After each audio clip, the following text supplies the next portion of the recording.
जय हिंद दोस्तों। मैं मैत्र राष्ट्रपति आकाश तिवारी आप सभी फौजी भाइयों का बहुत बहुत स्वागत करता हूं। तो जैसा कि आप लोगों ने दो टॉपिक देखे, जिसमें से पहले टॉपिक में आपको अर्थमेटिक संबंधित जितने भी फार्मूले इंपॉर्टेंट थे वो दिए गए, और दूसरी वीडियो में आपने देखा कि जो हमारे आयत और वर्ग से संबंधित जो जो फार्मूले थे वो आपको दे दिए गए। वृत्त से संबंधित कौन कौन से फार्मूले आप लोगों के लिए महत्वपूर्ण होंगे। तो देखो, मैं वृत्त के बारे में आज देखूंगा कि जो वृत्त होता है ये एक एक गोला सा एकदम सर्कल जो होता है ये एक वृत्त कहलाता है। और हमेशा याद रखना, यहाँ पर एक केंद्र बिंदु होता है। क्या होता है? केंद्र बिंदु होता है। जो वृत्त होता है वो कभी कभी डिग्री में पूछ देता है, तो याद रखना वृत्त जो होता है वो टोटल पूरा 360 डिग्री का होता है। कितने डिग्री का होता है? 360 डिग्री का होता है। और इस 360 डिग्री को आप में कैसे पूछ देता है? पाई के फॉर्म में पूछ देता है। तो हमेशा याद रखना, पाई का मान जो डिग्री में होता है वो 180 डिग्री होता है। तो आप याद रखना कि 2 पाई जो होगा वो 360 डिग्री के बराबर होता है। तो आप वाले में प्रश्न एक पूछा गया है कि 2 पाई निम्न में से क्या होता है, तो आपको ऑप्शन दे देगा 180, 90, 360 या 480, इस तरह दे देगा। तो पाई का मतलब 180, 2 पाई का मतलब 360, ये आप लोग याद रखना। ठीक, फिर उसके बाद केंद्र बिंदु आया। तो केंद्र बिंदु से जो हम परिधि की दूरी से एक रेखा जो जाती है उसे हम त्रिज्या कहते हैं। क्या कहते हैं? त्रिज्या। केंद्र से परिधि तक की दूरी को हम त्रिज्या कहते हैं। उसी केंद्र से एक परिधि तक की दूरी उतनी ही और खींच देते हैं तो ये भी त्रिज्या ही होती है।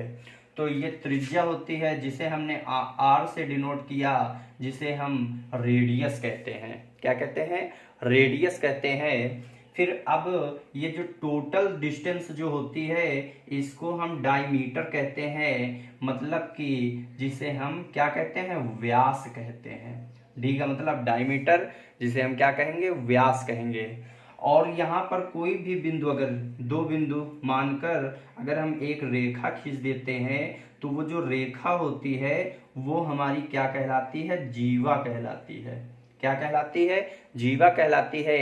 एक प्रश्न आपसे पूछ देता है तो नोट पॉइंट डाल के नोट कर लेना। तो ये पॉइंट नोट करना है आप लोगों को। क्या कहता है?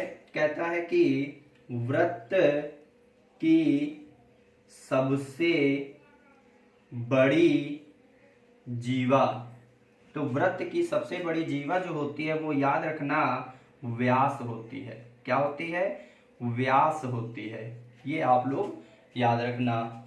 फिर उसके बाद आपसे फार्मूले का पूछेगा, कहेगा कि वृत्त का क्षेत्रफल। तो वृत्त का क्षेत्रफल क्या होता है? तो आप हमेशा याद रखना वृत्त का जो क्षेत्रफल होता है वो पाई आर स्क्वायर होता है। क्या होता है? पाई आर स्क्वायर होता है। फिर उसके बाद वृत्त की परिधि, परिधि जिसे पेरीमीटर कहते हैं, और ये जो होता है वो 2 पाई आर होता है। अब इतना याद रखोगे आप लोग। और पॉइंट आपको हमेशा याद रखना है कि जो व्यास होता है वो त्रिज्या का दोगुना होता है। व्यास जो होता है वो त्रिज्या का दोगुना होता है। और जो त्रिज्या होती है, जो त्रिज्या होती है वो याद रखना व्यास की आधी होती है। क्या होती है? त्रिज्या व्यास की आधी होती है। नोट कर लो इसे। आपको महत्वपूर्ण अब देने जा रहा हूं तो उसे जरूर याद रखना। देखो, कभी भी अगर आपको त्रिज्या दे दे और व्यास दे दे, परिमाप दे दे और एरिया दे दे, ठीक, चार ही चीज होती हैं इसमें। या तो आपको त्रिज्या पूछेगा, या तो व्यास पूछेगा, या तो परिमाप पूछेगा या परिधि, और या तो क्षेत्रफल पूछेगा।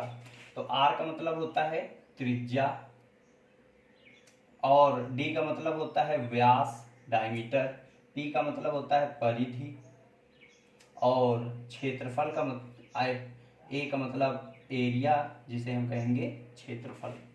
ठीक, तो आपने देखा कि जो वृत्त का क्षेत्रफल होता है, वृत्त का क्षेत्रफल जो होता है वो पाई आर स्क्वायर होता है। यहाँ तक आपको पता है। जो ये पाई होता है वो पाई का मान भिन्न में कितना होता है, 22/7 होता है। कितना होता है, 22/7 होता है। अगर हम यहाँ पर देखें कि अगर ये 22/7 है तो त्रिज्या को अगर हम कम से कम क्या रख दें कि जो हमारा पूर्ण, क्या, जो हमारा पूर्ण आंसर दे दे, मतलब कि जो दशमलव में न दे। तो अगर हम 22/7 में है तो 7 अगर हट जाए तो हमारा पूर्ण अंक आ जाएगा। तो इसका मतलब कम से कम हम यहाँ पर 7 आर की जगह मान सकते हैं कि नहीं मान सकते। तो आर स्क्वायर है तो मतलब कि 7 × 7 हो जाएगा। ये 7 से ये 7 कैंसिल हो जाएगा कि नहीं हो जाएगा। तो अब हमारा जो अगर उत्तर देखोगे तो 7 दूनी 14, 7 दूनी 14, 154 आ जाएगा कि नहीं आ जाएगा, बोलो आ जाएगा। यहाँ तक कोई दिक्कत नहीं होनी चाहिए। तो यहाँ पर हमने कहा कम से कम अगर त्रिज्या अगर 7 दे दी जाए, क्या दे दी जाए, त्रिज्या 7 दे दी जाए, तो जो व्यास होता है वो त्रिज्या का कितना होता है, 2 गुना होता है। इसका मतलब कि यहाँ 7 क्या हो जाएगा, 14 हो जाएगा।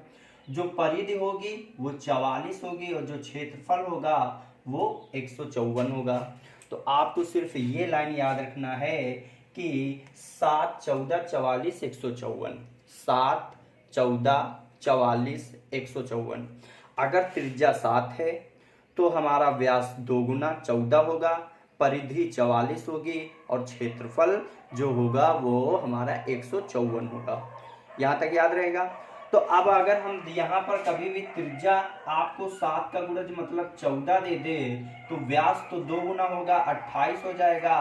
तो अगर हमने देखा त्रिज्या अगर 2 गुनी है तो व्यास भी देखो 2 ही गुना हुआ है कि नहीं हुआ है, बोलो 2 ही गुना हुआ है। तो हमारी परिधि भी जो होगी वो 2 गुना हो जाएगी। तो इसका मतलब यहाँ पर क्या हो जाएगा, 88 हो जाएगा। लेकिन जो क्षेत्रफल होगा, लेकिन जो क्षेत्रफल होगा थोड़ा समझना है कि हमारी यूनिट या तो मीटर होगी या तो सेंटीमीटर होगी।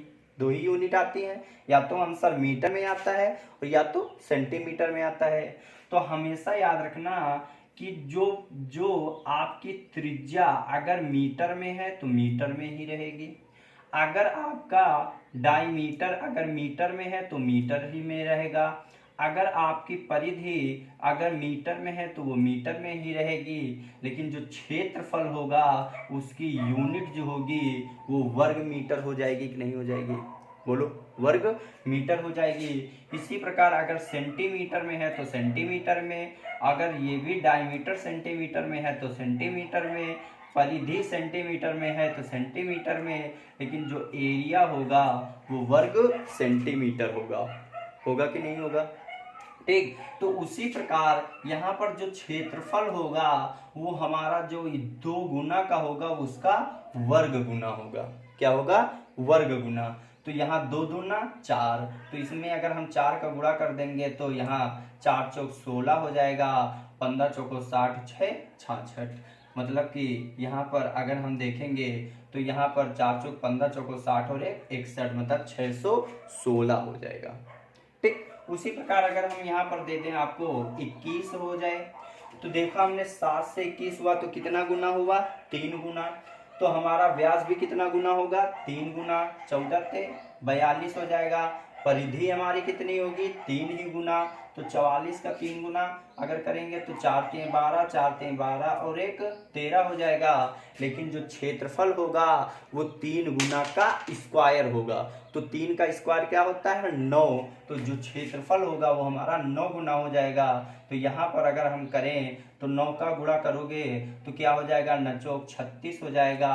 और यहाँ पर 15 9 135 और 3 138 हो जाएगा कि नहीं हो जाएगा, 13 86 हो जाएगा। इसी प्रकार अगर आपसे यहाँ पर 7 का गुणज कुछ भी आ जाए तो बस आपको इतना याद रखना है, 7 14 44 154, ठीक। तो आपको अगर यहाँ पर 28 दे दे तो कितना गुना हुआ, 7 चौक को 28। तो 14 का कितना गुना होगा, 4 गुना। तो 4 गुना जो होगा वो कितना होगा, तो आप कहोगे यहाँ पर 14 चौको 56 हो जाएगा। फिर इसका 4 गुना, 4 चौको 16, 4 चौको 16 और 1 17। लेकिन जो 154 का जो होगा वो कितना गुना हो जाएगा, 4 का स्क्वायर गुना। तो 4 चौको 16, तो यहाँ पर 16 गुना हो जाएगा। तो 16 चौको 64 हो जाएगा। फिर यहाँ पर 16 पचाई 80, 80 6 86 हो जाएगा। और 16 एक कम 16, 16 और 8 24 हो जाएगा। हो जाएगा कि नहीं हो जाएगा। एक पॉइंट और लिख लो, अगर 7 का 35 दे दे तो 7 पन्ना 35 कितना गुना हुआ, 5 गुना। तो इसका मतलब कि व्यास भी 5 गुना हो जाएगा। तो 4 5 70। फिर उसके बाद परिधि भी कितनी गुनी हो जाएगी, 5 गुनी हो जाएगी। तो यहाँ पर अगर हम देखें 5 को 20, 5 को 20 2 22। तो जो क्षेत्रफल होगा, अब बताओ कितना गुना हो जाएगा क्षेत्रफल, तो जो गुना होगा उसका स्क्वायर हो जाएगा। तो 5 का कितना होगा, 5 25। तो इसका मतलब कि ये कितना हो जाएगा, 25 गुना हो जाएगा। तो यहाँ पर हम अगर देखें तो 25 चौको 100 हो जाएगा। फिर उसके बाद 25 पंचे 125।